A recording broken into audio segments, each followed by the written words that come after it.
She got in a car that's yesterday. awesome. Ooh, what'd you get? A Dodge Charger. A bright red Dodge Fiesta. Charger. Yeah. They got her a bright red Mexican party. Yeah, I don't know what that means, but they got 2 of those. A Fiesta. Not to be confused with the siesta. No. It's 2 very different things. Actually, that's probably the appropriate name for the Fiesta. It's going to be a very odd transition because she's been driving their Santa Fe. All these Southwestern names. Where are the tortillas? The Where's Ford tortilla. Yeah, where is the Ford frickin' tortilla? Or just like flauta. The Ford Flauta. The Ford flauta. It comes in corn and wheat. What do you drive? I drive a flauta. Don't you flaunt your flout at me. Welcome back to the Jack of the Shadows podcast. This is season 2, episode 1. I feel like whenever Eric says that, we all have to raise our arms in the air. Everybody should be raising their arms in the air. Raise our arms. Baby. A couple of We're fist looking bumps. new. Yeah. Hey, from across what has the table. everyone done to their faces recently to make it to season 2? I'll tell you what we've done. To their We have faces? official merchandise that I am wearing that Eric is not wearing. And Adam probably is not wearing either. He was supposed to wear his Jack of the Shadows podcast shirt, but he is not. I demand he go and change right now. Baby. We are starting the middle third You of do this win. epic You with do our win. new book, Lord of Chaos. As always, I'm joined by my favorite water and balloon, Adam and Dave. Oh, I don't know which of those I want to be. Together, these voices are the VC boys. I'm gonna be the water. I guess that makes me the balloon. Ew. You're gonna be the plastic. I'm just gonna be the water. I'm like Thank the you casing for- around the Thank you sausage. for encompassing me. You're Oh. such a good delivery system, Dave. Please don't say that out loud again either. Man, we're just in What? our... You're hugging me. Okay. Just like so the you know, older brother you are. I am aware I used mac and cheese back to back in the previous 2 podcasts. Oh no, that did happen. And I that was wondering mistake if will that never happened. happen again. I kind of like it though. You can't have even Wait, though I am we a were mac and lacto. cheese both 2 times in a row? The same episode 44 and episode 45, yes. For this episode, we read the No, prologue. I'm water. no, Eric. I am water. I am life. Right. Yeah. Right, I'm just the encasing. For this episode, we read the prologue, the first message. That's right, just the prologue. That's all we read, because it was a freaking 100-page prologue, and ain't nobody got time to read more than that. No, but it was a great prologue. Some It was a tasty wonderful prologue. tidbits. We will swing this episode into full gear with our overview of what we read in a little monologue I like to call View from Dragonmount. We'll then discuss our favorite little moments of the reading during What Shook Your Willow. We'll dig deeper into the first segment of the prologue with In High Demandred before looking at what might be considered the antithesis of the best days of the Aes Sedai during what we lovingly call Salad Days. Meanwhile, back at the farm will be the heading for a conversation around a group we haven't spent time with in an age in the 2 rivers. And then we'll see why there is no honor among thieves while we comb through the Aes Sedai and the Shaido as they try to outmaneuver each other within the deal that they've struck. More or less, we'll cover the difficult situation of Morgaze, and Fear of the Dark will bring light to the meeting of the Forsaken and whatever that is that happened at the end of the prologue. Yeah, that was something. Before we wrap up, we'll overview the chapter with Hear Ye, and Respect My Authorita. And then we'll end as we always do with our Coplin of the week and who leveled up. Yeah, it doesn't have the same ring unless you say it like Cartman. If you read it out loud, like you just, there you go. That's much better. You made us all deaf, but yes, was just so lame. you just blew our ears out. But that is exactly it. You didn't respect my authority. Yes. Ooh, All right. there it is. So let's kick this show off with a little climb up Sunshine Mountain and get our view from Dragonmount. Is it hot in here or is it just me? It seems to be getting really hot in Westland these days. Everywhere. It was starting to get hot last book, but the heat really seems to have kicked into full swing this book. You know what the heat is? Everyone is on. dripping in sweat. The prologue opens as Demandred, one of the Forsaken, who we now meet for the first time, climbs the side of Sheol Ghul on his way for a friendly visit with his boss Shaitan. This is the first time. Yeah, this is the first time we've seen Demandred. In person, All right. yes. Feels You know what? It felt like the first time. We have gotten references to him before, but... Right. He bumps into a super tall Myrddraal who will act as his Virgil for this voyage into the dark. Super tall Myrddraal. Shidar Haran is the Myrddraal's name, and he seems to have taken the place at the right hand of Shaitan if he can get out of this prison he's in. Demandred finally gets to the center of the volcano, which reminds us a lot of Mount Doom, and has a migraine-inducing conversation with Shaitan, which summarizes some of what happened to his underlings in the last book. But then we miss out on the part of the conversation where he reveals the heist plan. I do love that. The scene then shifts to Saladar, where it's hot. I mean, like Africa hot. And Nynaeve sits next to Moghedien, poking around at the innards of Swan and Lyanna, looking for how she can heal their stilled condition. Elaine comes poking at their innards? Barging in and tells them there's an embassy going to see Rand, but she hasn't been invited. I'm on her side on that one. I'd be a little cranky pants myself. Yeah, and then she hears that Min gets to go. Mm-hmm. These women have been up to a lot since we last saw them, making Angreal, learning secrets from Moghedien, and passing them off as their own.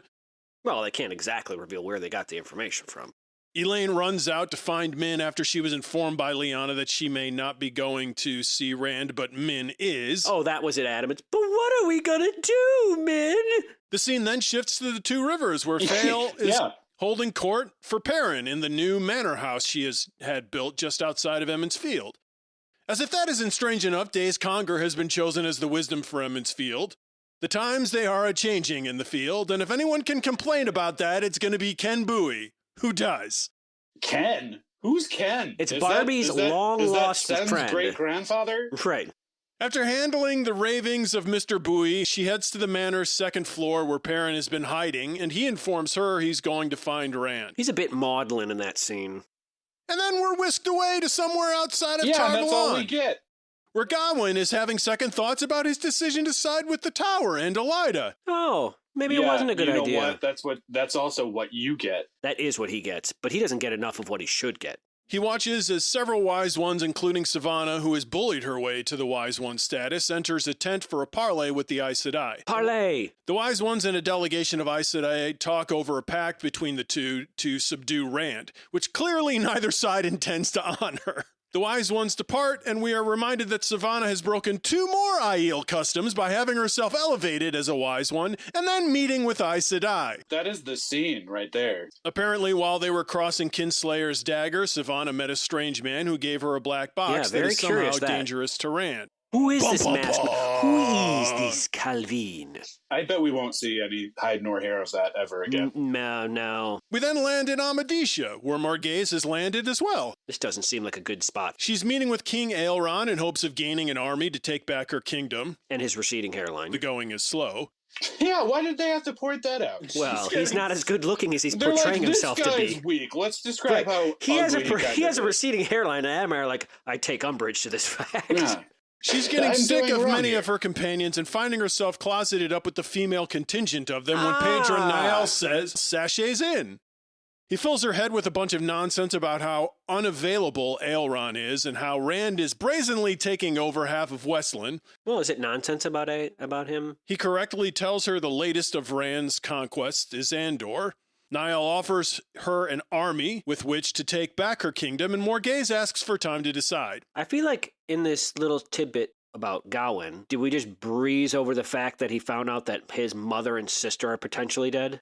Because that's just slightly important. Morghese is considering the offer when the servant Pater Connell pipes up and tells her he and his uncle have been plotting her rescue. But now the palace is filled with children, so their plans have been foiled. I have a question about this Pater. It's mentioned that he is staying with a man who has pigeons. I don't even know where this is going, but that's just a great start right there. Because, what was this, 2 books ago? Well, it's been in many of the books where they're messengers, but there's been a mysterious man with pigeons that I don't think we've ever actually... Everybody in Westland uses birds to communicate. They just happen to use pigeons. It's funny that that's what you think is strange about Pater. It's amazing that his nose doesn't look strange to you, Adam, after the damage that Matt did to it in Eye of the World after he realized the guy was a creepy dark friend. This is a recurring character. Yes. That was him? Oh, well, you don't have to say it so rudely. Pedro Niall exits and considers that while what he told Morghese was his own interpretation of events, he told her no lies. He then reaches his destination where he meets Jacob Carradine and informs him again. He is sending him to Gildan. How is Carradine even sober at that moment? Not to root out the Aes Sedai in Saladar. Yeah. Everybody knows about Saladar, except the Aes Sedai don't know that everybody knows about them being there. Well, the funny thing is, the other Aes Sedai don't seem to know about it. Hiding place. We are then cloistered with a gathering of Forsaken, Semiraj, Missana, Greyandal, and Demandred. It's 17 days after Demandred has received his instructions from the Great Lord, and the group want to discuss the absence of former friends and see what instructions Demandred has been given. Samael of the Golden Bees is absent because he doesn't trust anyone anymore. And his beard. The Golden Bees! That's right. Demandred lets them know that his instructions have started with, "Let the Lord of Chaos rule." Jackdaw fool, let the Lord of Chaos rule. And that's all we which get. is what? That's a children's That's the creepiest story? children's story poem ever. I mean, there are a lot of creepy children's stories. That is Hansel, all we Hansel get. and Gretel Lollipops. ain't no good. Lollipop. Before Oh no, it's back to that guy. we cut away and madness ensues. Oh, madness. There are two new characters named Osengar and Erengar who have been reborn in a room without doors or windows under the watch of our favorite new Myrddraal, Shaidar Haran. Yeah. Osengar seems not nearly as upset by his new corpus as Erengar, who decides that she is going to take out her frustrations on Shaidar Haran's neck. Doesn't work well. That does not end well for her as she is thrown to the ground. Of course, these two are also given a mission. And that brings this epic of a beginning to an end. So, the only other thing that, that kind of sticks out from that prologue is we also learn throughout all of this that Rand has apparently created some kind of an amnesty for what looks like those other men out there who can channel. The channelers. So, Adam, what shook your willow? What shook my willow was Kala Coplin. Kala? Well, I don't know. Maybe Kala? Kayla? Callie Coplin. Callie? Kayla? If it's going to be your willow, you should probably know her name. Just saying. Well, first of all, how are you pronouncing it in your head? Are you going through every name and then referencing how it's supposed to be pronounced? Yes. Do you know me? Absolutely. So there is a pronunciation for every name that shows up in this book? No. So that's what that was. That was a setup for that. Go Pound Sand. This Coplin girl, the daughter of the guy I think you called Kevin earlier. Right. Kevin? Whatever you called him, Ken. He called him Ken. No, it was Ken Bowie. Ken Bowie. It was Ken He was trying Bowie. to go for the Celtic pronunciation, and he got Ken. Anyhow, this Kayla Coplin, she specifically started working for parents so that she could just maybe just get in there and seduce him. It seems like many a female in this town are just wanting to be around Perrin because he's so powerful, calming and powerful. You ever notice they all want to be around Perrin and Rand, but no one wants to really be around Matt, except for people that want to kill him. Right. Women. I want to be around women Matt. that want to kill him. Right. Okay, let me rephrase. Matt's no my boy. women That's seem who to I'd want to be around him. him. All the guys are like, let's go do some crazy stuff with Matt. Yeah. My favorite moment of the week was the way that Fail wraps up the Bowie conversation by first reminding him that she and Perrin had a thatched roof, and then immediately afterwards stating that it had not yet been finished by the man. By the by, it's not done yet. Maybe I want some tile. You might want to get that done. Some clay. That's another one of the tactful ways that she handles the complainers. I like how Fail's talking about that, and she's talking about the manor house, and she's like, the great room is only 12 paces wide, or something to that effect. And I'm like, gosh, okay, princess. Bowie is just there, being like, they took our gerbs. Yes. The comic relief, as always. Blaming everybody for taking his job, and he's not doing his job. We'll get into that. What was your Willow of the week, Dave? Mine is Shaidar Haran. He's fascinating to me. I have a feeling we're going to be spending some time with this character, and just the fact that Shaitan was giving him extra room above his head with the stalactites or stalagmites or whichever it is that hang from the ceiling. What is that? And the funny thing is, there's a mention that's like, who was it? It was Demandred. Demandred, yeah. I need to remember this, that there's room enough for this guy's head. That's so bizarre. Who's taller than he is, and he's like right behind him, and yet somehow the stalactites immediately descend upon his head, but not Shida Haran. His little pea head. Yeah, and then just the fact that he comes back again later with Osengar and Arengar, and the fact that he is allowed to like basically almost kill one. He's got like carte blanche pretty much to do whatever he seems to want to do and has the power to do it. That's a good transition into High Demandred. So let's descend into Sheol Ghul. Let's descend into madness. Which was once an idyllic island in a cool sea. Yeah, it used to be really nice in the Age of Legends. We know a little of how the Age of Legends ended. How do you think this place became this way? It was a volcano, and we know that the bore was opened and, all hell broke loose. Maybe the volcano flooded the island and turned it into just a volcano because all the water, But the bore's not a physical, geographic thing. It's a space-time drilling thing. But that's where the Dark One is. So. Because the bore went into the Dark One, who is imprisoned outside of time and space, which is why the seals are such an interesting little thing. This is our first sight of Demandred. We've known him only as the one who hates Lews Therin up to this point. Yeah, he's been out and about. Why now. He's very jealous of him. And we also learn that he should have been born 2 days sooner. The Trolloc raids into the Borderlands have been curtailed. Yeah, they've been slowing down a bit. Well, they've taken a bit of a beating, the Shadow has. So, maybe that's why they're regrouping their strength, kind of assessing the situation, trying to figure out what's going on. So they're regathering their strength for another assault. Yeah. So you think that there's a bigger assault yet to come? Oh, I think there is. I am assessing.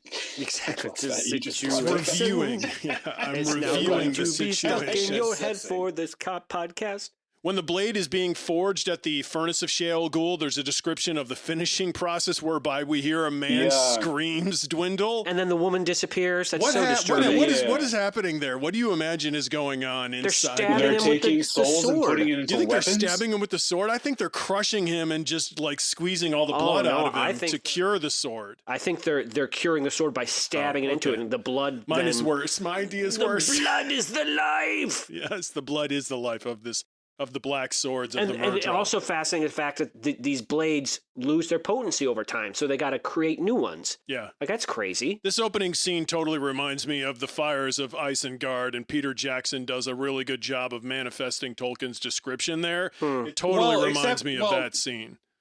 I agree with that. It's a really good description of hell, but I also think it's really interesting that they're just... From the get-go, you realize that there is something wrong with... clearly there's something wrong with this area.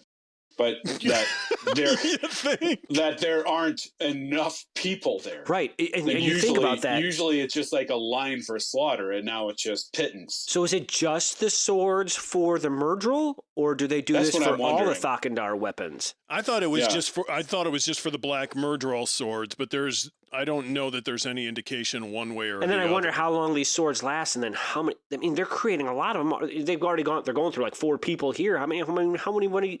There's a finite number of people, especially in the Borderlands.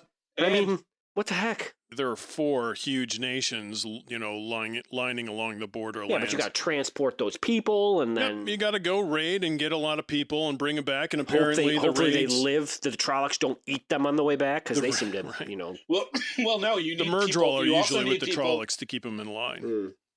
Yeah, well, you need people for the Trollocs to be entertained by.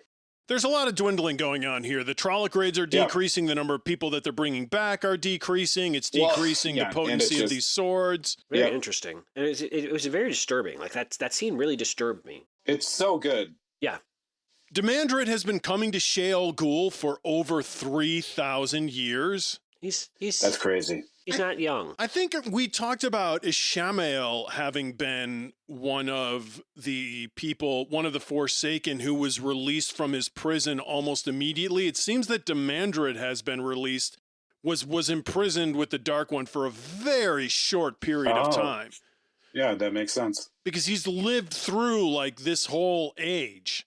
I'll be interested to see what other sort of chaos he's created over these years in preparation for this Is he the Lord of Chaos?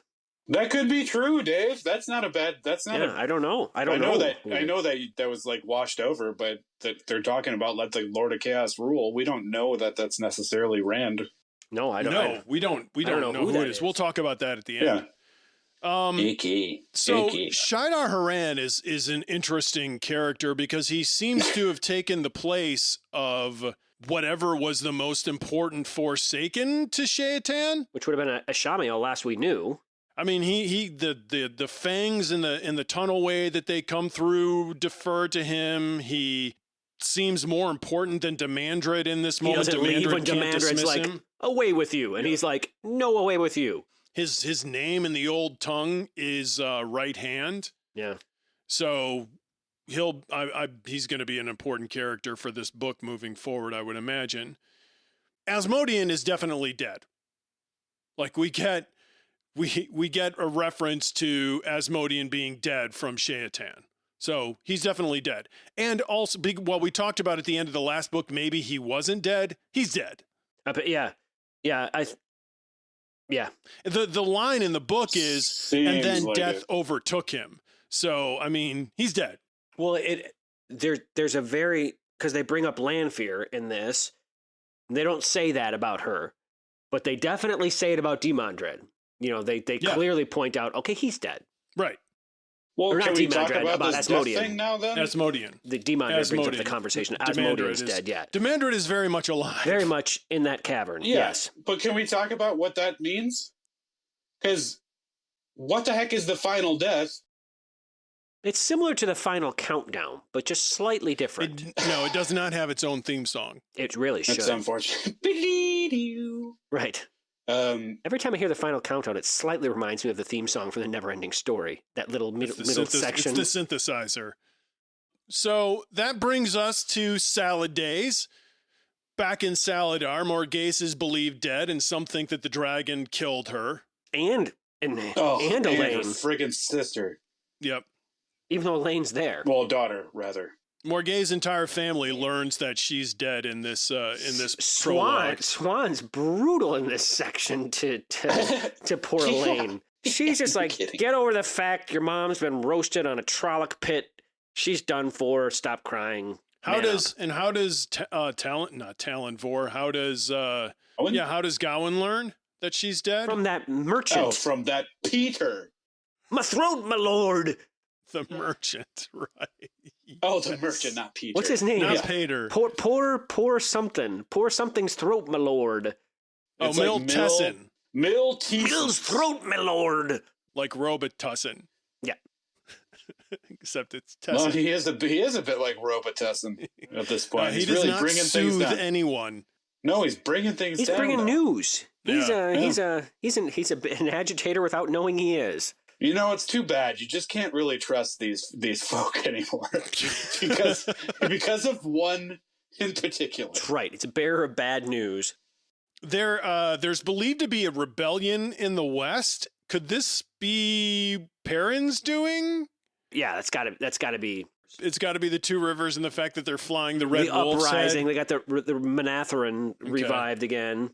It seems Nynaeve has replaced... I don't think it's a Red Bull's head. I'm fairly certain it'd be the Red Wolf head. Oh, they said Red Bull's head. No, I did not say that. We're not drinking, getting wings here. F1 is not bleeding into my conversation. It seems Nynaeve has replaced her desire for revenge on Moiraine with her desire to become the Great Healer. Strange. Like there was a pretty sad moment there. I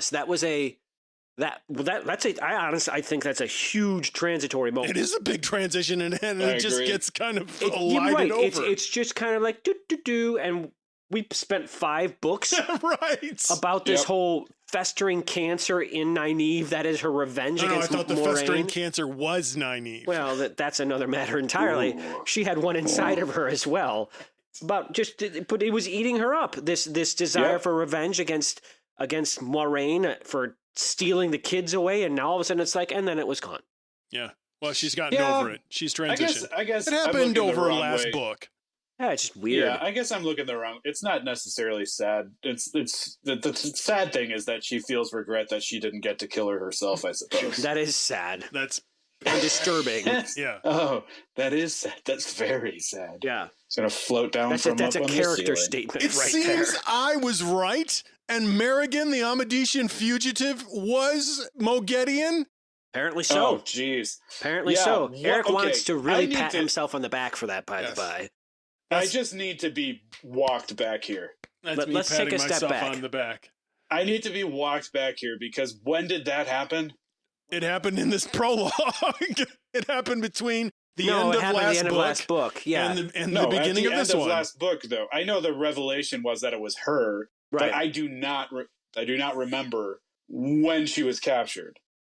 The end of Well, last she book. wasn't. She was. It was alluded to. Yeah, we don't have the scene where there's just That an never illusion. happened, so we never see it. Yeah. It's just they captured somebody. Correct. Which is another strange thing Isn't to that me. really odd? That's a really, really strange Jordan, way to write I a have book. found does this at times, Yeah, where you're building up writers for do it. massive conflict. Oh, yes, the he has. confrontation between Coulad and Matt. Yeah. We didn't have it. It was like one of the most built up things. Who's going to kill Coulad? And no, you're not going to get that. No, that's very true. Yeah, He's that's done this very a true. couple but that was times built now. up. This just seems out of the blue. Okay, so this wasn't even a scene. No. No. And scene did not happen. No. Okay. So basically this is just I'm writing a book and I'm being like, oh, I don't need to explain this at all. Here It's we a go. big middle Here she finger to is. you. You're not going to get the confrontation It's you so want. bizarre. It Hey, does this take you is as a one of the reader a most- second to figure out, did I miss something? Did I not read a chapter? It's funny you say that I really because thought I missed the when entire I was thing, listening yeah. to these, I had Yeah. to backtrack Right. literally and go back to the other book and be like, did I miss this? Right. What's going Wow, on that's here? crazy. You didn't miss it. I did not. And that's well, part I of the- did, but I didn't. That's part of the fun of it is to realize, oh no, I have to put two and two together here. I'm glad you call that fun. Adam and I call that something else entirely. No, it's really bizarre to me. I wonder if he as an author was like, oh, I need to take that back, rewind it back. I need to figure. No, not that. He's like, I need to figure out how to fit her into this book. Oh, wait. Here's how. Here's how. Let's pretend this happened. Right. Okay. All right. Now Nynaeve and Elaine find themselves in the same situation as Situation. Rand vis-a-vis the Forsaken, right? Because they're now learning from a Forsaken in the same way Rand did. Yeah. This is the only method that any of these people have to be able to learn any more than what's out there. And I guess this is the method that is going to make them great at what they do, I suppose. So Lyanna and Swan are now able to control their perspiring. They weren't able to do that when they left Tar-Valon. Were they? They were sweating profusely at the beginning of the last book. And Elaine can't do it yet. Well, Elaine can't do it yet, but they supposedly have always had this ability, and yet it's all of a sudden started happening for them. Well, they've talked about before about the fact that it's not something to do with the power. It's something else to do with mentally. Right, yeah. So maybe they just mentally weren't in a good spot. We know mentally they weren't in a good spot. I think Jordan screwed up here. Maybe. That is a good argument that perhaps they were just too stressed after having been stilled. Right, because clearly they were... Seems like Jordan has screwed up a lot. Not just stilled, but then... Beaten to a pulp. Nearly killed, expelled, lost their livelihood, got rung up on charges for burning down a barn, running away from the guy, trying to find Saladar, dealing with Logain. So there were a few things going on there. There were. I don't want spoilers, but is the very end of this just them going back to pay off their debt? The end Is of that the last? the Is that end the of the last? story. The Is that whole the last story. chapter? That's in this the entire epilogue of the series, is them entire going book back to is- pay off their debt. Right. And Swan goes and here's back. your non-spoiler. Swan finally made enough No. coin. It is not. Okay, all right. So when Nynaeve is testing Swan can feel Mogedian's emotions when she puts on the Adam. Emotion. So what does that mean? Emotion. To me, it seems like it means that Something's there. that they're gonna be able to maybe get healed by Elaine, who figures this stuff out really quickly because she put that eye down together in about, I don't know, toot sweet. I feel like this is a mammoth thing. But it's this little nugget that's just kind of planted there. but that's massive. I mean, Nynaeve believes it's important. Nynaeve definitely believes it's important. Not only does Nynaeve believe it's important, but frickin' Moghedien is like, yeah, that's. Well, she alludes to the fact that it was done in the Age of Legends, I think, slightly. Yeah. She says anything except for death could be healed. And by saying that by proxy, she means you could heal stilling or severing, I think. Swan, like me, believes there can be few men who can channel. So this argument between us as to how many men that are out there who can channel continues. And Swan thinks that there are very few men who can do it. Yeah. So Rand's amnesty is not that big of a deal. I mean, you only need a few. You would only need a couple together to cause some, dare I say, chaos. I mean, if you're going to battle the Aes Sedai, you need more than a few. I don't know. It seems the Aes Sedai are still hoping to control Rand as opposed to becoming another of his weapons. Yeah. Is this going to bode well dumb. For them? No, the Aes Sedai are stupid people, apparently. The Aes Sedai are stupid people. Well, first of all, they're a broken chain of bike chain. They have a bunch of people that are working inside of them that are working for the other side, first of all. So you got that going on. Then there's that. But they're just going to think that they're the most powerful thing and be able to control him and be able to be like, la-da-da, here we go. We've been doing this forever. Which Aes Sedai are we referring to? Saladar or the Tower? The head of the Aes Sedai at this point. Tower 1 or Tower 2? Right, yeah. Would you like a lump or two lumps? Oh, well, Tower 2 seems to be doing the same thing also. Yeah. They seem like they also want to control Rand. Every side of the tower isn't just that kind wants of their to control thing? Rand. They want to control themselves and everybody else, so it's not really surprising they want to control Rand. No, it's not surprising at all. I just don't think it's going to work. Well, right. Does anybody else think that Swan just does not ever want to be able to channel? She is really insistent that she'll never be able to channel again. Like, Nynaeve is trying to argue that she can help her, that there's some possibility of hope for her that she'll be able to channel, and she just does not want to hear it. To me, that makes sense, because she's just readapted her life. She's just accepted who she is, what she can do. She's reestablished her mission. So all of a sudden, let's say she gets her powers back, but she's not going to be the Amyrlin anymore. So what would she be then at that point? Because she wasn't the most powerful of the channelers. So where's her hierarchy then? And what's her calling and what's her purpose at that point? So that's got to be a weird thing, because realize it took her, once again, however long it is, that journey to get to Saladar.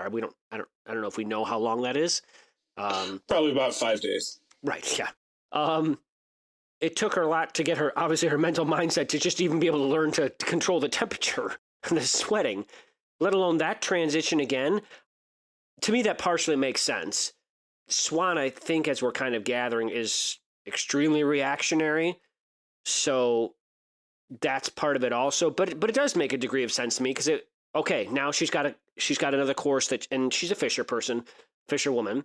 You know, that's where her background, where she comes from. So she's used to having a mission. Let's say, you know, you go out in the morning, you catch your fish, you come back. You know what you're doing. You know what your goal is. You know what your course is. She seems very driven, and that's why she also chose the Blues, because the Blues are mission driven. That's what they're purpose driven. That's what they're about. They have goals or whatever. They're out in the world doing their thing. So I guess that makes sense. But yeah, I agree she's fighting with that. it a lot. I just also, it'd be so very, very difficult to have that taken away from you. Yeah. Well, it's their identity. And then having it shown to you that, like, oh, wait, no, it's being explained by Nynaeve, who is every explanation of her, she's the most powerful being that ever was as an Aes Sedai, but she just can't control it throughout, except for anger. So hearing that from a person like that, first of all, would just be like, you would have no proof. You have no proof to me that you can actually get this power back. There's no proof here at all, other than this little bit itty bitty thing that someone else that doesn't have that power, that is using this ring, is not going to be able to experience what you're experiencing. But I understand her just shutting it down, being like, this was taken away from me. If you don't, if this is not presented to me right now that I can have it, I don't even want to think about it. Yeah, that makes sense. That's what I think it's doing. I think it's really, really intriguing, though, this nugget we're given, about there's something there added on to the fact that these two, or let's say Elaine, is creating Angreal, which has not been done since the Age of Legends.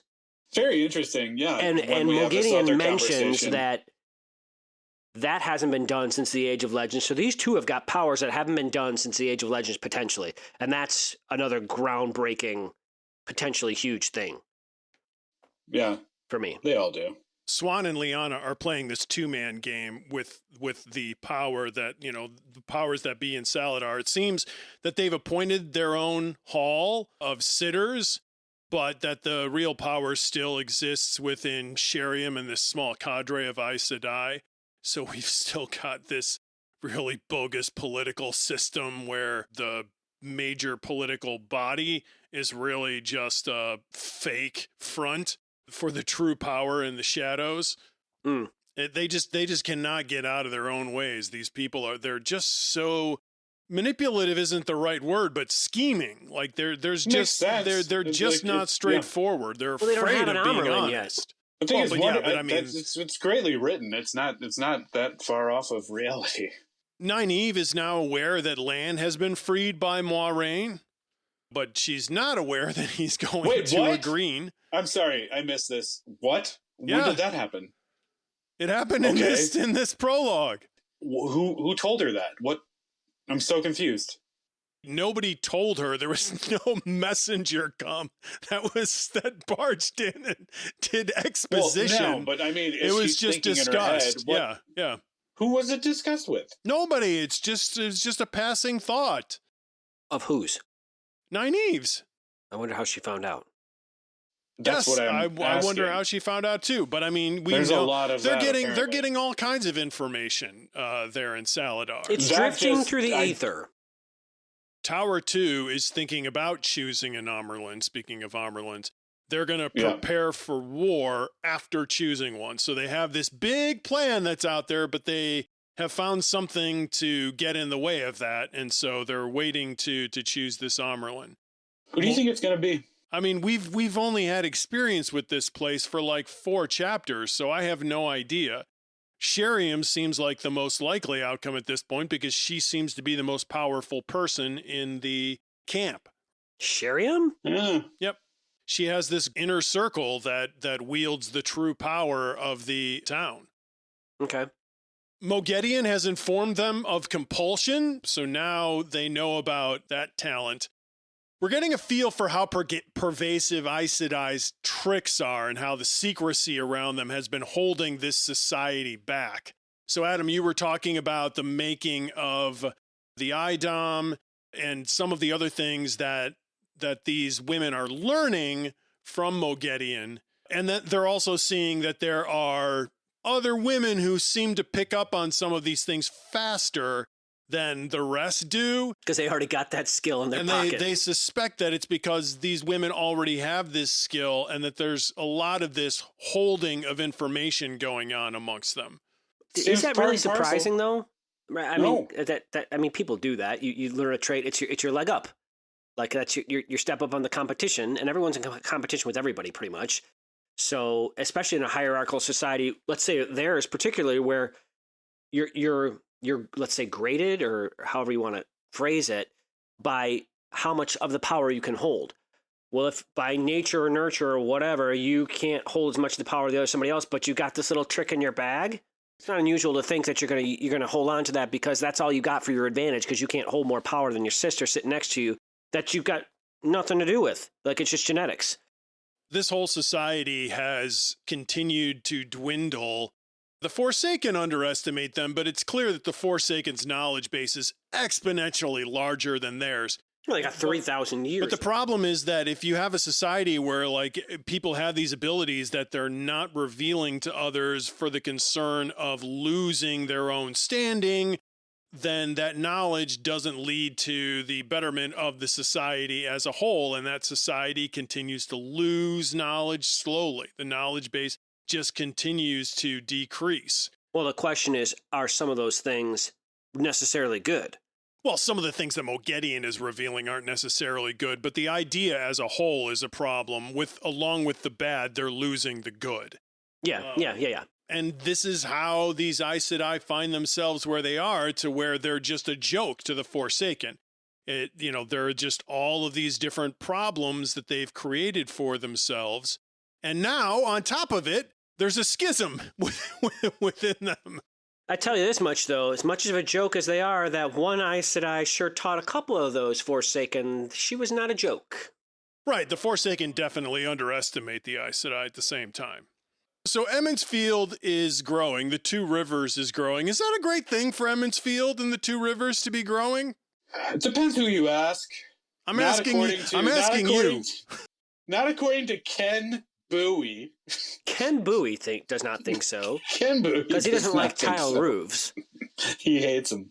He hates changes. He does. He hates change, and he voices like the concern of the middle class when things start to change, and they're moving in. They're doing better work than me. Yep, for stuff to remain status quo. Harald Luhan has taken a different path than Ken and gone into partnership with a Domani Cutler and a whitesmith from Almouth Plain. Master Deer, the cabinet maker, has hired immigrants as well. So there are people that are taking these individuals in and looking to grow with them. They're now on the radar, as we're learning, as we're kind of finding out in some of these other chapters. Right, people are talking about them as rebels. Right, so they're on the radar for that. But at the same time, it's kind of like, as a society, they've needed to need is a funny word. Right. I don't think it's hurting them that we know of, unless they're seen as this rebellion type. Right. And Morghese, well, she's not the queen anymore. If they get any bigger, though, eventually they're going to get taxed. People are going to know about them, and they're going to get taxed. Well, are the changes that Fail is instituting good for the Two Rivers? I think from a standpoint that Perrin is a quote-unquote king, yes. Because they want improvements done to the town, or they want defenses, and how do you pay for that? Well, you have to have some sort of tributary system in order for those things to happen. So if what they're trying to accomplish, or what she's trying to accomplish, or what she's foisting upon these people, however you want to look at it, yes. She doesn't seem to be foisting it on very many people. Well, Sen Bowie seems to think so, but he thinks that about everybody. No, I think by and large, the people, it seems like most people seem to be getting along with it, because let's say the master, Fife servant, or however you want to look at it, you need to have a reporting structure. You need to have someone you can talk to. You need to have a sense of, this is what you give me, this is what I give back to you. That relationship between the people. She knows what she's doing. I think it's working. How does the interaction that she has with the Two Rivers wisdoms inform that relationship of... I love the fact that she's smarter than vassal and lord. Well, because they're treating her like a little girl. They're there for a reason, but they don't want to say why they're actually there. They don't want to admit that they're scared. They don't want to admit, because they're the authority figures, and the authority figures aren't supposed to admit that they're scared or that they don't know what they're doing. But that's the compact. And I like how she elucidates on that, is the fact that is the compact between a lord or a lady or whatever and her subjects, that they're the ones that are supposed to tell them, to give them reassurance and just kind of nudge them and remind them, hey, you're the Two Rivers folk. You've been through worse. You had a Trolloc attack. You survived. That's what you do. Pull your bootstraps up. Blah, blah, blah. Yeah, she did a great job of negotiating power there and keeping it for herself, but also making them feel independent. I don't know about you guys, but to me, this is just such a breath of fresh air from the Fail that we had 2 books ago. Oh, jeez. I mean, it's such a vast improvement. Yes. Oh, yeah. Now, I don't get disgusted seeing her name in a chapter. Like, I actually want to read about what she's doing. This is like what she was raised with, apparently. What she was raised for. One of the people under her care is the new wisdom, Days Conger. What does Days Conger being the wisdom tell us about Nynaeve? She seems like a different version of Nynaeve. Yes.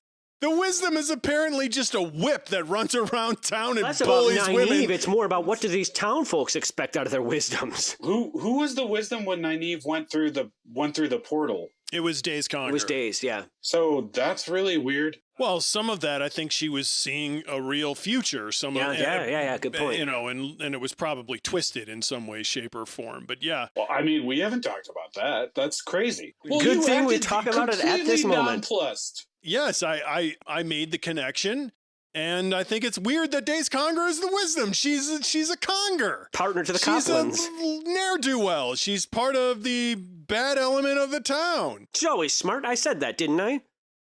What about Perrin's relationship with Fail? He's like, Fail, can you talk to these people for me? Because I don't like it. Yeah. Well, Perrin doesn't like confrontation. I just don't think he likes talking to people. And she's making him be the lord of this town. Yeah.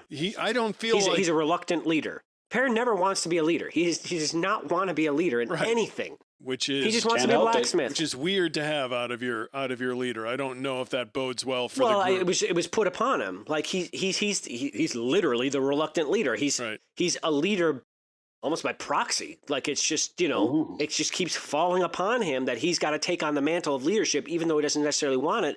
But he seems to be doing a decent job because people respect Perrin. Because Perrin is a leader by example. That's what he is. Looking at him, and he's apparently a handsome lad who all the women flock to. But no, I mean, in every instance we've had of his leadership, he has led by doing. The funny thing is that it really is all the women, young, middle-aged, and older, and it's for different reasons. It's not all the women. Adam's still on this. It's not all the women. It's a lot of women. It's a lot of women. Strong. It's a lot of women. It's a lot of women. It's not and all. Probably it's a lot of Watts. Quite a bit of boys as well. No, Adam, that's the TV version. He's a gentle guy. Except when his wife has to barricade herself in her room because she's afraid of what he'll do if he gets through the door. Right. Yeah, that's a different matter entirely. What? What? I don't know what we're talking about there. What is that moment? I don't know, you're the one that brought it up. That's odd. It's abuse that she's first of all fine with. What are you even talking about? Fail talks about laughs to herself about the times that she's had to barricade herself in her room while Perrin raves and roars outside the door. You apparently don't recall this. I do not recall this moment at all. Eric is reading a different version of this book than No, we are. it's you guys who are reading a different version of the book. 2 to 1. No, I do remember that. I do 1. remember that.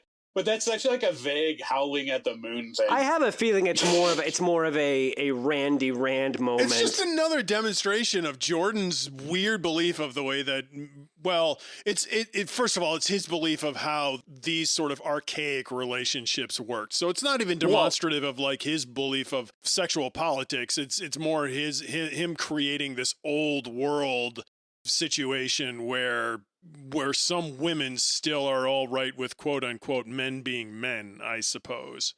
It was just odd. The Tinkers will be leaving the Two Rivers as soon as their burned wagons have been replaced. Really sad. So they've just been hanging out there for a while. That whole situation with Aram is sad to me. I get it. Aram wants justice and revenge, and he's turning away from. But his poor family's the ones that are suffering the brunt of it. They've lost their son. He's given up the way of the leaf to become the way of the sword. Thank you, the grandparents. Yeah. But then again, I don't know if he can necessarily cotton with that lifestyle. But they'll be leaving soon, so... Will they? Well, right, yeah. They think they will. They haven't yet, so... And then to wrap up here, it's only been a few months since the Second War with the Trollocs and the marriage of Perrin and Fail. So, that's crazy. So the whole last book only lasted a month. It's like... Or we've gone back in time, which is more time likely. flies, but it doesn't. Like it's... Do you think we've gone back in time? What? Back in time. I think the beginning of this book is actually somewhere before the end of last book. That seems strange to me. Jordan does it frequently with the way he cuts back and forth with people. It has happened before, but I'm not buying that for this section here. But I know it. I mean, there's no evidence that Rand has taken over Andor. There's no discussion of Morghese whatsoever here. Okay, but think about the fact that Perrin is feeling the call of Rand, and why else would he? And so just look at just that. They don't there are no pigeons there. It could be that Rand is preparing for his battle with Ishamael, because Perrin isn't going to show their up. Rand could be calling Perrin back early before the end of last book, so that when he arrives, it's shortly after the end of Fires of Heaven. Maybe. All I'm saying is that, in Saladar, there was a lot of information that demonstrated that the last book had ended, and here we get none of it. Now, that could be because Emond's Field and the Two Rivers is far removed. That absolutely could be. Because, once again, it's only been a couple of months since we last saw Perrin. which would mean that whole last book would have taken place in 2 months' time. It's entirely possible. That is very possible. I think it unlikely, but it is possible. Honor among thieves. So, Eamon Valda has pulled nearly all the White Cloaks out of the area around Tarvalon, so they're gone. A month past they've been gone for. Gawain is already beginning to suspect he has hitched his horse to the wrong wagon in the Aes Sedai. I really can't stand this guy. Gawain? Yeah, really can't stand him. Anything specific about this book that makes you like him less? I would like to know that. Yes, as a matter of fact, there is. He is the king of just getting some bit of information and just going with it. He is not a fact checker, let's say.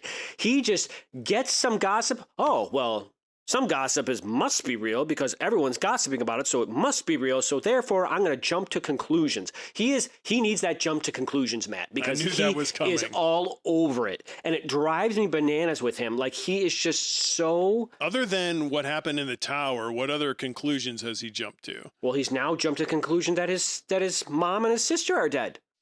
I don't know if that's... I don't know that he's... he absolutely has. He wants to kill Rand. He's reacted to it. Hey, he is full hell-bent on going and finding Rand and killing him. There are a lot of people who believe that most people believe that she's dead. Yes. And his sister? I mean, I don't know. There's not been a lot of conversation about that. But realize, he got this one... I'm just talking about him. I don't care about everybody else. He got this one bit of information. Well, we get our information from person. Our surroundings. So if everybody around you don't think it, you might be like logically just to be like, I might want to check this out. How would he check it out? Talk to some other person. I understand. But everybody around him is telling him that they're dead. No. This one guy did. No. It's a rumor. There are a lot of people talking about it, and the other. He has literally heard this once. Literally, this is not a lot of other people, but it's the first time. This guy is saying that this guy. Yeah, but this guy isn't saying that he just heard it from one person. He's saying he heard it from a bunch of people. I think there's a reason. He's never met this guy before. I think there's. Dave. I think you're thinking. Listen, you're putting him in a modern context where finding information is really easy. Yes. I think you might want to do your own research. Right, but that's why I'm asking you, like, how do you imagine that he would do that? Well, he's made a bunch of bad decisions. He would get on the internet. He's made a bunch of bad decisions. He sided with... let's just... Okay, you want a perfect example? He sided with Authorita. Game done, over, match finished, point game, we also Dave wins. We also know that the reason that he sided with Authorita is because his sister is an Aes Sedai. That's the only reason that he gives himself for why he sided with Authorita. Does he know anything about his sister whatsoever to think that she would ever side with Authorita? They grew up with Authorita. Doesn't see her a lot. They grew up with Authorita. She is literally as bad as it gets. They all hate her. They hated her growing up with her. And he's beginning to suspect her as well. Hold on. I agree with you, Dave, but I would also assume that any Aes Sedai that they would have met would essentially feel the same way at a young age. That they're really strict. That they're really strict. That they're really Authorita's not just really strict. Authorita's an interesting... Authorita's an interesting person. The other thing is that he had to make that decision in a very quick amount of time. The whole deposing of the Amerlin and Authorita ascending to the Amerlin seat happens very, very fast. He doesn't have a lot of time to make an informed decision. But their instructors, who they were schooled to follow, he let Swan go. But the instructors. But you're talking about making decisions in a quick amount of time, right? He decided to side with the Aes Sedai because his sister was an Aes Sedai and he's supposed to protect her. So he thought I you don't like the decision, and I don't blame you. I didn't like the decision when it happened either, but I get why it happened. I feel like Gawain has been put in really, really, really bad situations. Yes, I totally agree with that. Dave, I get where you're coming from, but that's a lot of information that's going to get there really fast. And we were just talking about, I'm sorry to bring it up again, though. The pigeons? The Aes Sedai are putting him in another bad situation. They're barely giving him any information whatsoever. Nothing. I have no sympathy for him. Protect us. And now he's placed himself in. And now Gawain and Galad both don't like Rand. Elaine's got a great future in front of her. This is so bad. Why does Galad not like him? Wonderful wedding. Galad is constantly warning Elaine about him. he warns her about him before he takes her off on the ferry. The last time we saw them, I thought he was just saying you need to go back to. No, she's warning him about how dangerous he thinks he is. Everybody that interacted with Rand and Coplin, with the exception of Morghese, seems to have not come away with a favorable opinion of Rand, except for the women. Well, no, and Basil Gill. And Basil Gill, people, right? Yeah, there we go. Oh, Basil Gill. It seems the Black Aja are to see whatever Elida's plan is through. They are a major component of this emissary here to the Shaido. That's problematic. I thought it was really cool, though, how we learned a little bit more about how none of them really know who the other ones are.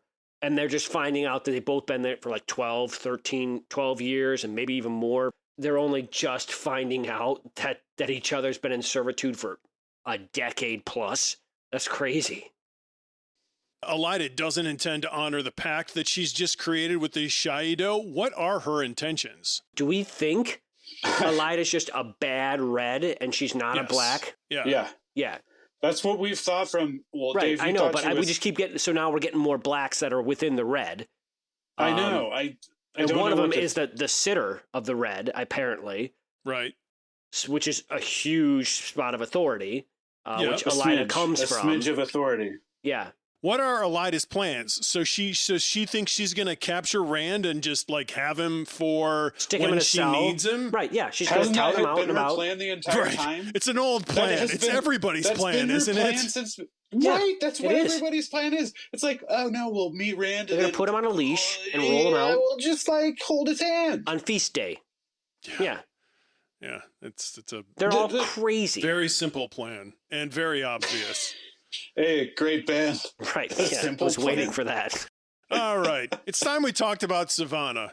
Kool-Aid Man's former girlfriend. And the former girlfriend of the other one that died. Her husband. I can't believe we're even getting Kool-Aid Man again. Here we go. She seems to be the ideal doppelganger for Elida.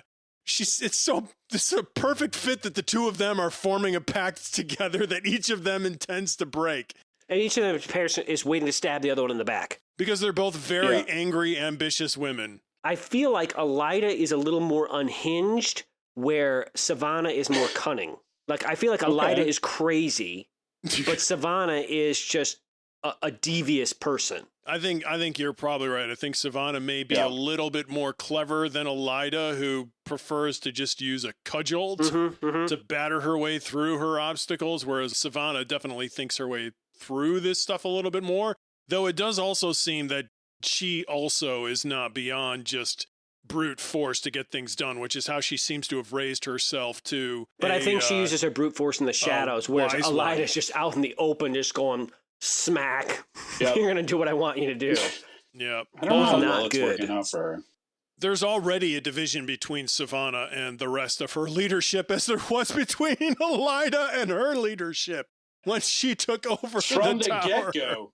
From the get-go. Yeah. It's bad. Teresa and Desane. Tarava, yeah. Or Tharava, yeah. And Desane both object to being at the meeting with the Aes Sedai. I really like the name Teresa. Desane, well, it's Tharava. Tharava. I know. But Adam just likes that other name. Desane mentions that Savannah is still their leader until they send another man to Roydien. They are still fooling themselves into thinking that Savannah intends to lead them under the old traditions and that they're still Aiel. She's got no plans to do that whatsoever. There's none of us believe that, but they believe it fully. What do you think is going to... They're just stuck in tradition. What would happen if that person went through there? What person?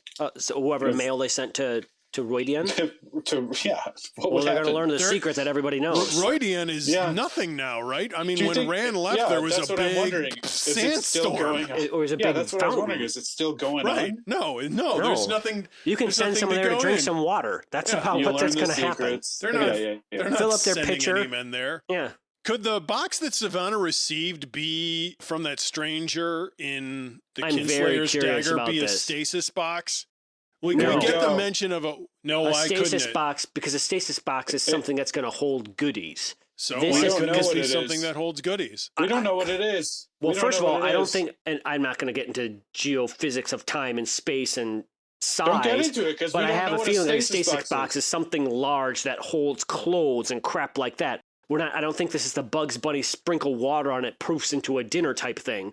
I feel like this is a legitimately little box that does something. I feel like a stasis box is probably something large that holds all sorts of things in it. You know, whether they're clothes or they're items of power, or I don't see how that would be contained in a little tiny little box that fits in her pouch. Well, we know that. Well, I mean, it could be like Mary Poppins. That's what I'm saying. I don't think it's the Bugs Bunny sprinkle water on it. We know that Rand created a bag that held a lot of stuff in it. It was like Santa's magic bag, like where a bag he could of reach holding in the fantasy world, and it had tons of stuff in it. So I don't know why a stasis box couldn't be a small thing that holds something really important. I just feel like the Forsaken do mention it as something that holds like goodies like Terangrial and Angrial and that and we sort know of those stuff. things are not small often. Well, some of them are. Some of them, but not. Well, I just found it odd that I feel like this is something far more devious. We get mention of a stasis box, and then we also learn that she gets a box from somebody, and those two things happen within the same chapter. It seems like a weird coincidence. It does seem like a weird coincidence. I feel like it's something far more nefarious than that, though, because it's far more. That's pretty nefarious. If it's a small box that can contain. It is, but it's a small box that's really dangerous to Rand. That much we know. Had we heard about that before? Stasis boxes? No. This is the first mention of it. So let's move on to more or less. What do you think about Niall's claims of the intentions of Aelron? He claims that Aelron is just leading her on. I think he's 100% correct. Yeah. That seems to be Aelron's motif. Aelron's receding hairline. Right. Whoa. That's not the only thing that's receding. Apparently his intentions are receding as well. Well, he seems like he's a king without power. He has some power. I mean, because like the size of a thumbtack. Niall makes the argument that he has an army, but right now his whole army is fighting. No, they're fighting off the people in the north who are following Massima. And Maxima. And that's where they're engaged, so he doesn't really have an army. He has no troops to spare. Yeah. That being said, he sure does. He does not have a square to spare. Makes him look like a puppet. He sure does. He sure does come across as just a puppet king. Much as I don't like Niall because he's greasy, I believe it. Speaking of Niall, then what do you think about his offer of an army to Morgaze? I'm sure he would give it with a lot of conditions attached. 5,000? What did he say? 5,000? He's got the troops. Sure. He's got the army. He's totally. You don't want to be in that guy's pocket. He's letting Aelron do all the selling your soul fighting. to the devil. Yeah, no. Good on that. She thinks it through, and she you seems can stuff willing. Your 5,000 in a sack. She seems willing to make the sacrifice. It would be a deal with the devil, but she seems willing to do it. Niall believes that Mazrim Taim and Rand are tower puppets. We've heard this rumor. We've heard so many rumors. Niall is also slightly unhinged. Yeah. But I mean, he's not the only one to purport this idea. But we obviously, as readers, know it's not true. We actually don't know it's not true. I don't know it's Even not from true. the tower, we've heard like you don't know that Rand's not Rand. Mazrim Taim being a puppet of the tower. We don't know enough about Taim to know. He only has the information that is available at hand. But we keep hearing things, even within the tower, we keep hearing different things regarding him, because there was a time where it seemed like Moiraine was out there trying to perpetrate a lie that Mazrim Taim was a puppet of the tower, part of the Reds' plot specifically in order to lower the Reds' esteem. That wasn't Moiraine, that was Swan. Well, it was the two of them together. And then we get hints amongst the Red throughout the story that maybe that actually was true, that there did seem to be an odd amount of Reds around Taim. So we have no idea if the Reds are actually involved with him or not. No. Whether that's a rumor or whether that's truth. Yeah. Well, but he's attaching it to Rand also, which is the bigger problem. We know that's not true. Yeah. We just don't know enough about Taim yet to know what he is. It's just weird. It's weird that we as readers don't know what's going on with him. It's good though. Yet. That's a mystery. Niall misrepresents a ton of stuff that Rand has. He speaks in half-truths. Yeah. Right, because he's telling the truth, but his interpretations are all wrong. He's shading it just enough to keep her on the hook. I have a really stupid question. Do you think that he would ever look at anyone that was a male that had the power and say that he would actually be the Dragon Reborn? No. Would he ever admit? No. He would never admit it. Yeah. No. Okay. That makes sense. No. Yeah. Clearly. Well, no, Clearly. I think he will hears... recognize that a person is the Dragon Reborn, but I don't think he will recognize the importance of the Dragon Reborn, because he sees the Dragon Reborn as just a tool, whereas he sees the White Cloaks as the salvation of the world. Niall believes that the creator, this is a direct quote, that the creator had abandoned man a long time ago. So, well, I mean, I don't disagree with that. What does that have to say about his institution? He's the creator now. He's obviously got a god complex. He is the head of this religious order that now believes that there's no God. I don't think he sees it as a religious order, though. He sees it as a military institution. That's why he doesn't like the questioners. Well, he likes to believe that they are the right hand of the light of the moral right. I feel like he feels like they are the light, and he definitely believes that he is the head of the moral authority. And it doesn't really do a lot of good if you're a leader and you tell people that you are the moral authority. It's much better if you tell people that moral authority is above you. I don't feel like he cares. I feel like he's you're just going to do what I tell you. He doesn't care, but this is another institution that's crumbling. I don't think he thinks it's crumbling whatsoever. No, of course he doesn't. Right. Neither does Authorita. But why do you feel like the White Cloaks are crumbling? I don't feel like they're crumbling at all. What are the White Cloaks? What are they? What are they believing? They believe in the sun? They believe in this dead god? I don't know. And they believe that they believe in their leaders. That's what they believe in. And they believe that using superpowers are bad. You are, David, you are talking about what they personally believe in within themselves. Adam's talking about what they represent themselves as and what they are actually in this society. Yes. I have no idea, because I know what I feel like I know what the people see them as, but I don't know what they think the people see them as. So the institution... I think they like what the people see them as, and that's a scary thing. That's a sword. Yes. And a crook. Have we ever at this point gotten to the shepherd's crook, any sort of White Cloak that had any sort of like knowledge about public relations? That would be Galad. No. It's very easy to recall the people that dislike the White Cloaks, but don't forget that there are towns where the White Cloaks are celebrated. While they were traveling with Moiraine, she mentioned that there are certain cities in which she can't be openly Aes Sedai because of the way the cities operate. And those cities embrace the children of the light. Is it because they embrace them because of fear or because of acceptance? One can only assume that if there are plenty of places where they're disliked and they're not involved and they're not invited, that those places where they are invited, they must have some kind of support. It doesn't make sense. That's the only way that they could continue existing. So, do you think that they are the ultimate evil then, though, Dave? No, I think they're the ultimate gray area. They are they're neither good nor they're bad. They're just right in the middle, which is what they want to be. They're pretty bad. They are pretty bad, but they're not bad from an evil intent. Well, almost nobody in this world is bad from an evil intent. That's 100% inaccurate. Everybody is bad because their intentions are wrong. They believe it's true. Right. Every one of these people is every single one of the Forsaken chose to go to the dark side of the evil. Doing what she's doing in order to, quote unquote, save the world. Every single one of the Dark Friends, every single one of them sold their souls to be evil, and there's a whole lot of them. Yes, they're obviously evil. Well, they're obviously evil. Yes, they are the evil element. Right. And there's a lot of them. But I just said that the White Cloaks are pretty bad. I did not say they were evil. You went to the evil. Well, I think...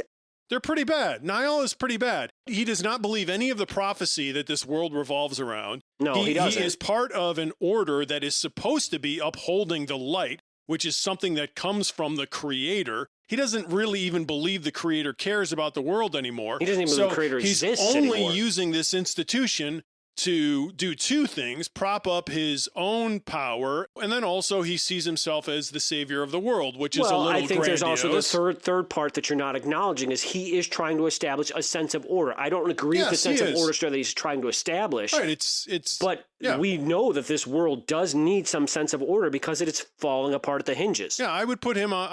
He and Authorita are doing the same thing. Dave is coming across a little pro White Cloak here. They aren't the evil. We know what the evil is. They aren't good. Right. They aren't bad. They're literally right in the middle. I think they have a tendency to be bad. Oh, no, I'm very confused at what point any White Cloak has been portrayed as a positive figure. Done something good? Two sons of, other than the two sons of... Thank you, that's where you're going. That's what it is. Other than the one, Galad. That's who you've got. Galad's not good either. He's a neutral good character, is what it would be in a role-playing situation. Now, he did start a war. First of all, that's... Right, but he actually did start the war. That's one person. That's one person within this entire construct. Right, it is. Let's move on to Fear of the Dark. Demandred muses as to whether or not the story that we have experienced to this point has all been part of Shaitan's plan. It's all a plot somewhere. I'm so confused about Shaitan and his plan and how he's functioning in his world. He's caught somewhere in time, Adam. We get so many different pieces of his plan here. We have the Reds, whose purpose is clearly to preserve Rand. We have the original meeting, at the beginning of the Great Hunt, I think it was, where they had that giant dinner party and Ishamael told everybody to capture Rand, Perrin, and Matt. One would think he's following Shaitan's orders. Maybe not, but I wouldn't think that would bode well for him.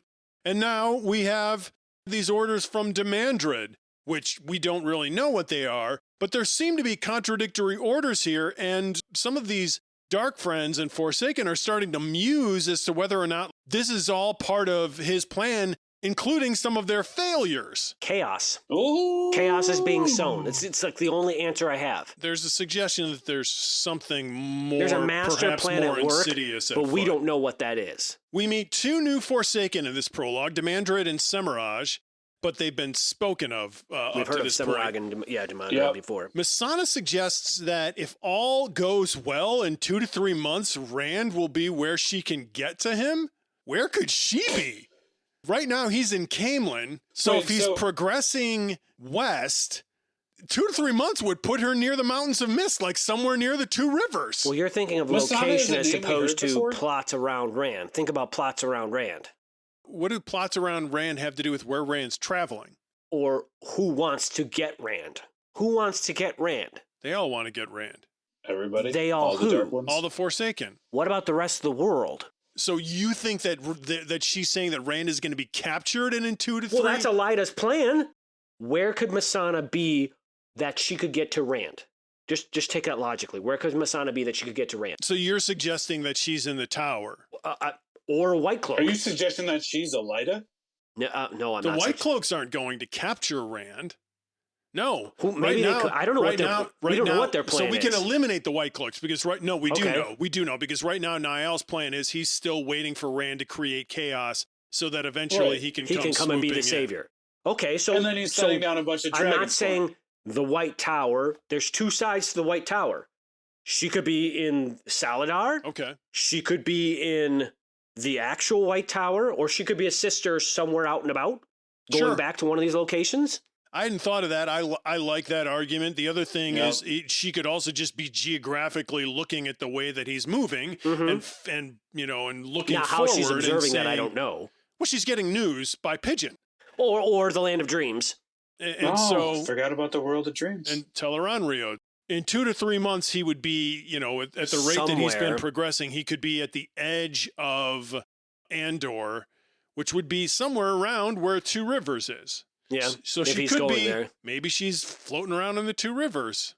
Yeah, she is obviously somewhere that she thinks he's going to be, or someone will take him to be. What if she's that brown Baron? Yeah. Maybe? We haven't seen Varian in a while. A long while. So yeah, maybe she's disguised herself or as the Varian other one, and been in the tower for hundreds of years, for 100 years or so. No, or the other one, yeah. No, the one that was with Varian.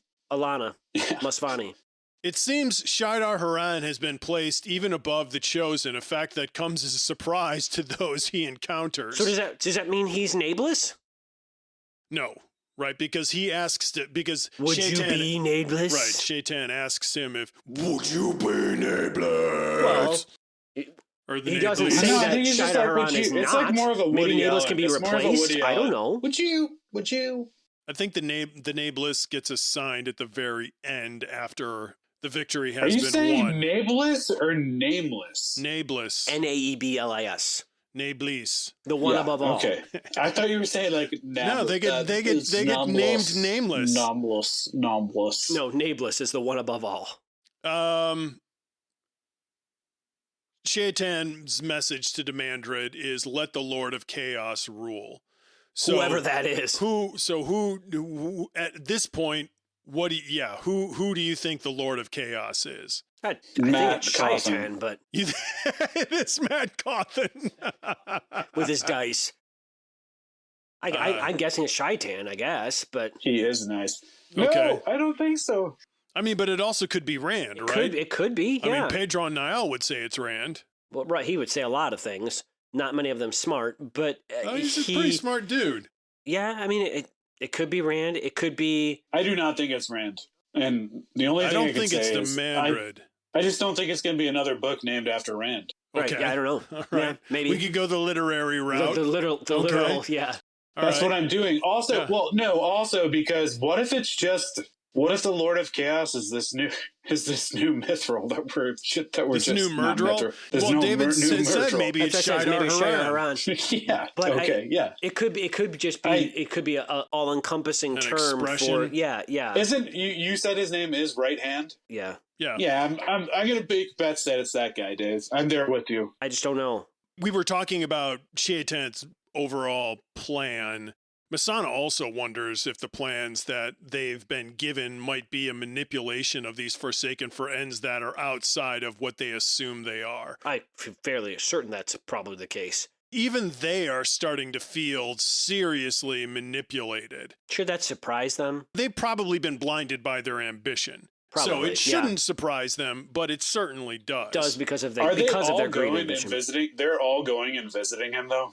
No, only apparently Demandred goes, and then I think it's Masana that's been there a couple of times and only I think run they also into alluded Shaidar the fact Haran. that Landfair had been there before previously. Oh, well, I think all of them have been there at some point, yes. Okay. But in the last couple of months, it seems to have only been a couple of them.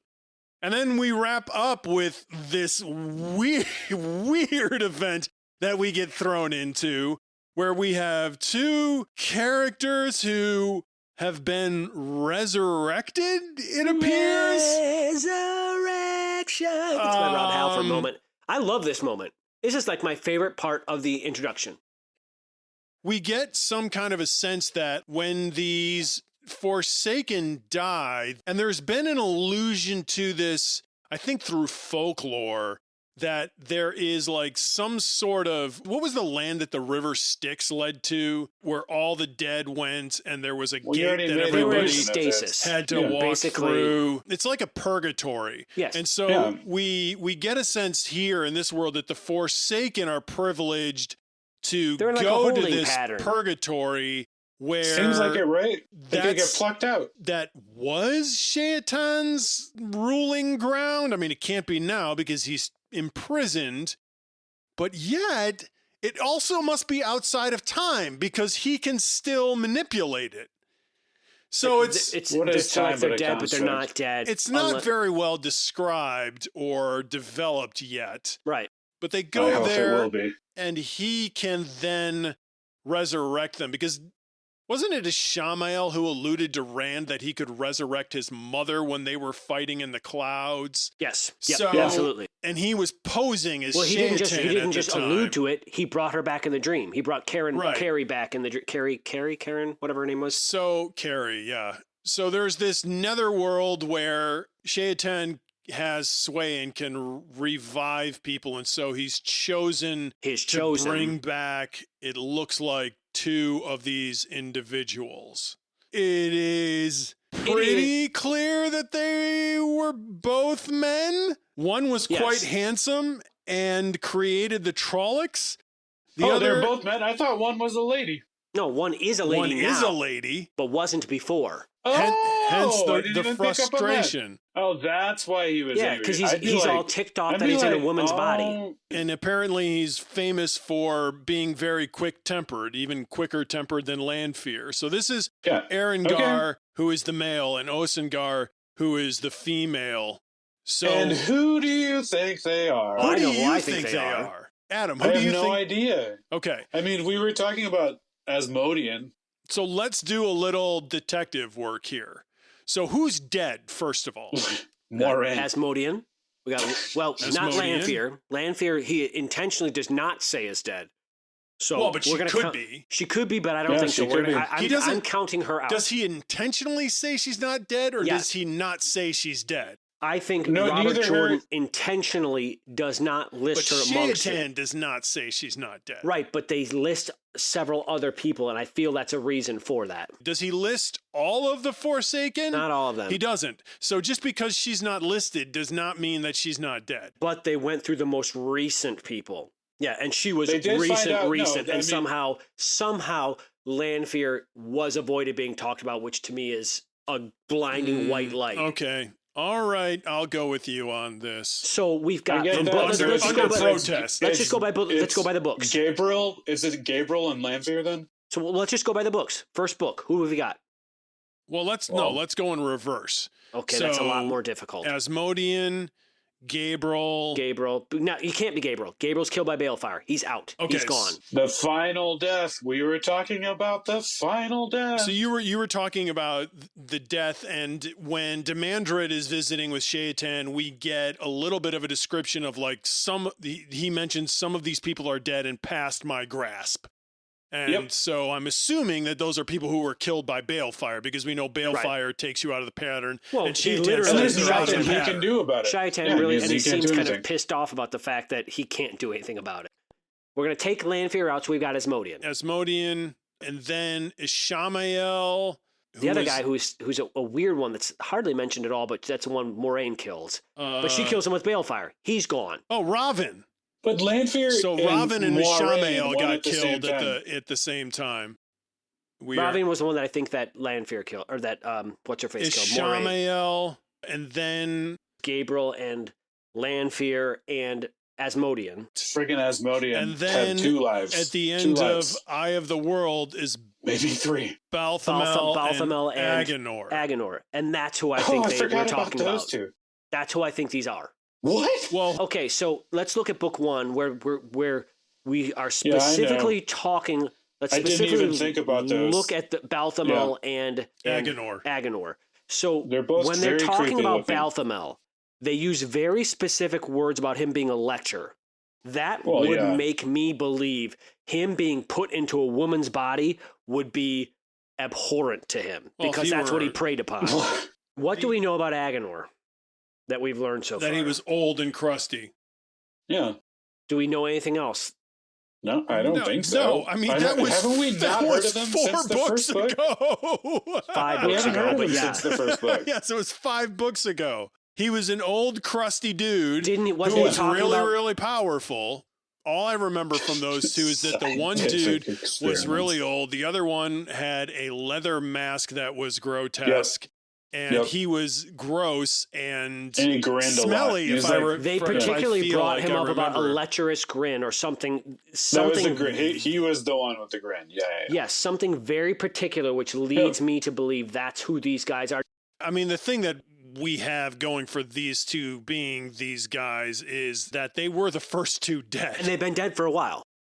I can't believe he's bringing these fools back. They were together for a reason, and now they're back again together as a reason. Like, these 2 are, like, paired up together for some strange reason. Well, I'll buy the pairing. I hope they're a little more formidable this time around because they both disappeared real fast. Well, they ran up against Rand, the Dragon Reborn. Which didn't matter because they died but didn't die. Well, Rand being near a giant pool of the Not just Rand, the Tree Man.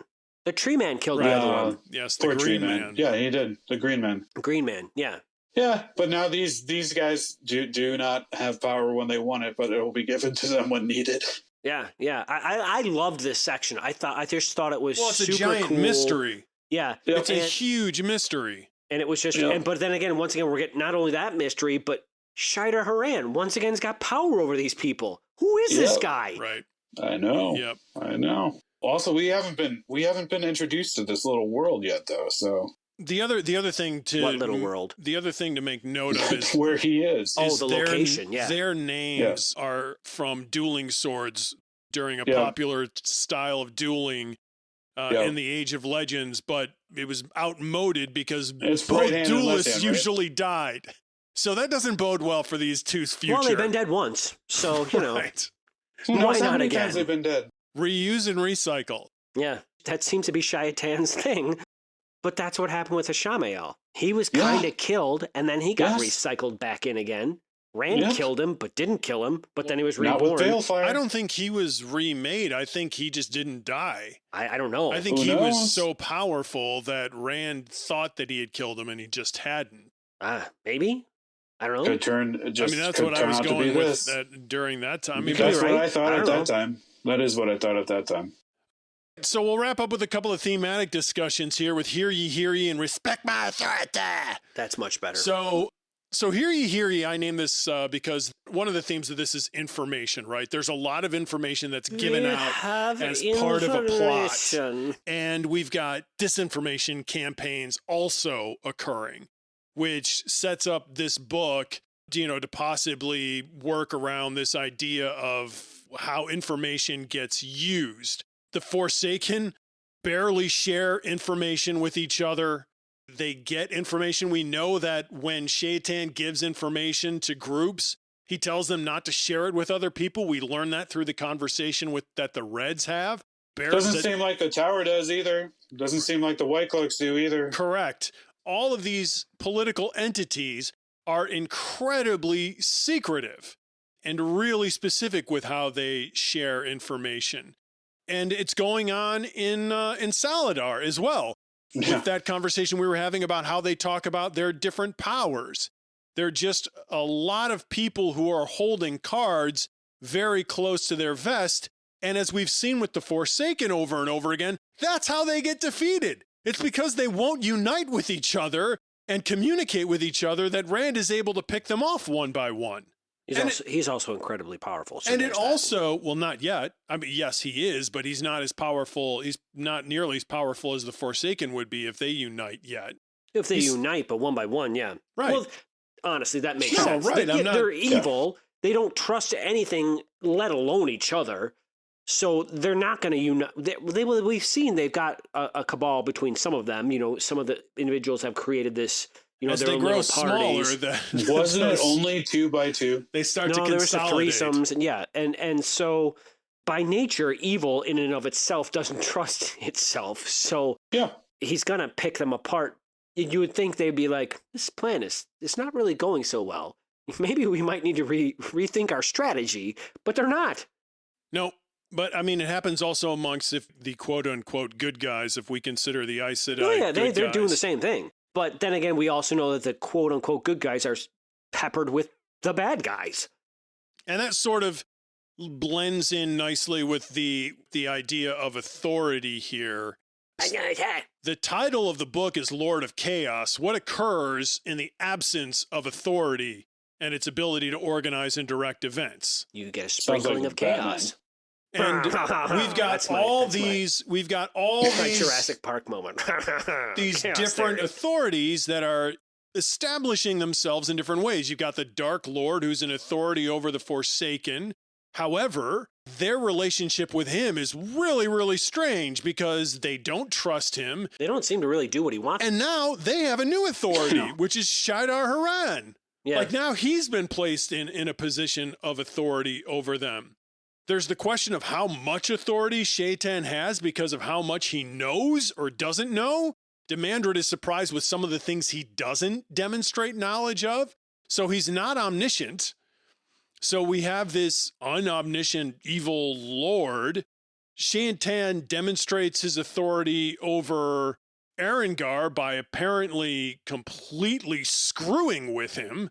Perrin is now an authority over the two rivers, which never had an authority before, but he's clearly a reluctant one. I mean, they kind of had an authority. Who? The Women's Circle? Right, yeah. They want to think they have authority. The mayor, they did have a mayor. Yeah. Fael purports not like this, though. No, definitely not like this. Fael talks about people needing a leader and how people want to be ruled. It seems like that's straight out of her background. Yeah. She thinks in some ways that Perrin is an authority over her, but at the same time, she also wants her freedom from him. That's like a 50s, 40s housewife thing. Rand is the authority over Perrin's actions. Now, Perrin has to obey Rand's authority and return to him through the pull. Do you feel like that between Rand and Mat is an authority thing, or is it's just a pull of Ta'Veren? It's a demonstration of authority. He authors their actions through being Ta'Veren, through being the supreme Ta'Veren. Gawain is beginning to question the authority that's over him. He should. Savannah he should question his own mental sanity. Savannah's authority over the Shaido is a topic of conversation now. How long can she hold it? How is she going to hold it? How has she gotten there in the first place? You know what that all is? Chaos. Morghese is seeking to regain her authority, but she is seeking to help. She's seeking help from a king who is clearly not the authority in his own kingdom. Even though he thinks he is. And then you've got Niall and Shaitan. All because of a weak chin. Niall and Shaitan? Who seem to be true authorities because they're the ones who are actually affecting action. Like those two seem to have direct control over the actions that they want to see happen are happening. Unlike you could say the same thing about Rand. You could throw Rand into that camp also. Yes, Rand is also an authority. We don't hear any we don't hear any spies within the White Cloak. I'm sure. Oh no! We know Jacob Carradine is a dark friend. No, he's a spy for the evil. I'm talking about for the good. Oh right, no. Oh yeah, right. No. That was Moiraine and her eyes and ears. Right, exactly. Moiraine. So keep your eyes on the different ways that these authorities develop, in the midst of chaos, or how they're dismantled. But they're going to be great. I bet they're going to create affordable living for people and have Section 8 housing. Well, that's what Perrin is doing. Have water that is clean. So, Adam, who was your Coplin of the week? My Coplin of the week was Rand al'Thor for not showing up. For not even being in these chapters? Oh my gosh. So I don't think he is going to be the Lord of Chaos because where are he you, may not son? even be in this book like Perrin in the last book. No, I really hope not. What if he just disappears? What if he's just out? Gone. He could be. He very well could be. Apparently you have not read ahead. You have not gone on to chapter 1. I haven't. Rand is your Coplin of the week. All right. Yep. Mine was Arengar. Cannot hold her temper and lets it get the better of her and almost dies again because of it. She is a fury. She is a tempest. Yeah. She was something else. Mm-hmm. Who was yours, Dave? Mine is the entire women's circle. Of which city? Oh, wow. Oh, of Emond's Field. All the women's circle members, and whether they are leaders of another city or not, all approaching Fael are super, super annoying. They drove me crazy with their insidious, just kind of backhanded complimentary. That was the whole two rivers. Those were all different wisdoms of the different locations. The two rivers. So that was okay. They drove me crazy. So it's the two rivers wisdoms. Just as much as they drove her crazy. But she handles them really well. She did a great job, but they were super annoying. I've always said she was a bright girl, didn't I? Yeah. I kind of felt like they came to a good realization at the end, and they were in a tough place because they didn't feel like they came to a realization. They just got browbeaten into the fact that they realized, oh crap, she's on to us, and she's got a better plan, and she's doing the right thing, and we're going to go along with it to try to save face. I think they were unaware or unwilling to admit to themselves their fears, and that's what she... Oh, no, I think they did. They didn't want to admit it. Wisely sort of demonstrates to she's a them. leader. Well, she's very political. She's a very sophisticated communicator. She is astute. She's a politician. Yeah. Which brings us to who leveled up? Tough one Dave. this week. This is a tough one. Like, I am going with Shaidar Haran. Did he level up, or was he just created at a high level? I honestly don't know, but he may have been, but then he was given authority over these other two Forsaken, and, you know, he either was given a massive level or whatever you want to call it, but... I feel like he's an end boss. I don't know that he needs to level up. Yeah, I get that, but he's all I got, so... He leveled up. That's fine. That's good. It fits. File leveled up for me. Yeah, that's good. That's a better call. Like you said, Adam, boy, oh boy, she's been a tough hang for I actually these was the one that books said now. that, but yes. And thank heaven we finally have 7-11. a good File and maybe a good Nynaeve. That would be mine. Yeah, those are That's good yours, picks. Nynaeve? Yeah, there just seems to be like some serious empathy going on with her that was not. I'm going to revise my who leveled up, but I'm not going to pick who you guys just picked. Okay, well, good. I'm actually going to pick Elaine because she's stuck in a crappy situation with not being able to go back and see Rand, and knowing that her counterpart who loves Rand is going to be going and seeing with Rand, and she graciously handled it with Min, and they came to bond a little closer and just accept the fact that they're two of the three. And even though we as readers know who the third person is, they don't know who the third person is. Maybe Rand. we don't. I think we're all fairly certain it's Avienda. So, Yes. I mean, we don't. he did Maybe kind of there's gonna be shack up another with one her thrown in an in. They're gonna igloo be like, out in the middle of a tent. Ben, isn't it? No, it was an igloo. wait. Right, yeah. No, that's Igloo great. of the power. Also, Elaine has the benefit of getting described. Every time she's described, it's like, oh, she's really upset. But you know what? When she's really upset, she still looks really pretty. That's what he says every time. That It's golden strawberry golden hair. Yeah. It's so obnoxious. It's like the can we talk about refrain Min of, for but 1 that guy's second? always really good with the women. I'm just not. Well, that wraps up episode 1 of season 2. Join us for episode 2 when we'll cover chapters 1 through 6 of The Lord of Chaos. Until then, may you rest in the Creator's hand. Do vienes a toyas again. May you know good hunting, young bull, and choose to give you many cubs.